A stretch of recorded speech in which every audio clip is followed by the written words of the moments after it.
আজকে কি রান্না করলাম, কি খেলাম, সব কিছু নিয়ে চলে আসলাম আমি, বাবুর আম্মু। হ্যালো এভরিওয়ান, আসসালামু আলাইকুম। সবাই কেমন আছেন? আশা করি সবাই ভালো আছেন। আলহামদুলিল্লাহ আমিও ভালো আছি।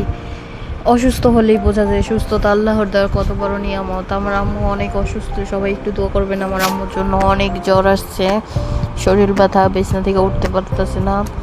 আমি তো আর বাচ্চা নিয়ে যেতে পারতেছি না সেই জায়গায়, সেই জন্য আর কি সবার কাছে একটু দোয়া চাইলাম। এই তো চলে আসি, আমি আজকে একটু রান্না করব, এই জন্য এই যে শুধুমাত্র আমি রান্নার জন্য সব কিছু দিয়ে নিলাম। একটা পেঁয়াজ আলাম রয়ে গেছে, সেটা আবার উঠাই নিলাম। মনে থাকে না কিছু, এখনই আত্মবয়স বইরাই রয়েছে। তারপরে এই যে আমি মশলাটা দিয়ে নিলাম, মরিচের গুঁড়া দিলাম, আদা দিলাম, সব কিছু দিয়ে এই যে আমি একটু টক দই দিয়ে দিতেছি। মূলত আমি আজকে তেহেরি রান্না করব, তো এই জন্য এই যে হট টমেটো সস দিলাম একটু। এটা আবার সরিষা তেল দেওয়া, অনেক ঝাঁস এই টমেটো সসটায়। তারপরে জিরা বাটা আর গোলমরিচ বাটা দিলাম। তারপর তেহেরি মশলাটা দিয়ে দিব। এই মশলাটা মোটামুটি ভালোই, কিন্তু এমনি বিরিয়ানি মশলাটাই মজা বেশি এটার থেকে। তাও আজকে প্রথমে এটা দিয়ে রান্না করতেছি, দেখি কেমন হয়। এই তো সুন্দর মতো আমি কষাই নিলাম। তারপরে গোশটা সিদ্ধ করা পানিগুলাই আমি ওখান দিয়ে নিব সুন্দর মতো। এই যে গোশটা সিদ্ধ করছিলাম যে পানি দিয়ে, ওই পানিটাই আমি সুন্দর মতো দিয়ে দিলাম। এবারে ভালোভাবে নাড়া দিয়ে নিচ্ছি, দিয়ে এইটা এভাবে রাখি।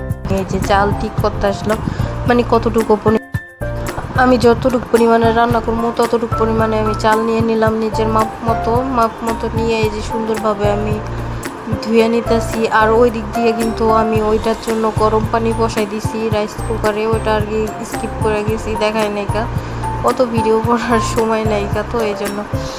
তারপরে এই যে আমি সুন্দর মতো আরেকটা প্যান বসাই দিলাম। এই তো এটার ভিতরে আদা দিলাম, লবণ দিলাম বেশি করে, কারণ গোস্তের লবণে এই লবণে হইব না চালে। এই যে চাল দিয়ে দিলাম সুন্দর মতো ধুয়ে, এবার ভালোভাবে একটু লাইড়া চেড়ে নিলাম। চুলা থেকে খালি হইরা জায়গা বারবারে। তারপর আমি এই যে কড়াইতে যে কোলগুলো ছিল সবগুলা দিয়ে নিলাম সুন্দর করে, আবার একটু কষাই এই যে পানি দিয়ে রাখছিলাম, মানে দুধ দিয়ে পানি দিয়ে রাখছিলাম, এইগুলা দিয়ে দিলাম। তারপরে দিয়ে আর একটু মশলা দিয়ে দিলাম। এই তো সুন্দর মতো এবার আমি আর কি চাইলে দ্বিগুণ পরিমাণে পানি নিছি, এত সবাই জানেনি কতটুকু হয়। ও আমি ওরকম এই নিচে নিয়ে এই যে আবার একটু করলাম, দেখলাম উল্টে যে ঘন হয়ে গেছে। হ্যাঁ ঘন হয়ে গেছে, পর জালটা আর একটু হালকা করে দিয়ে দিলাম।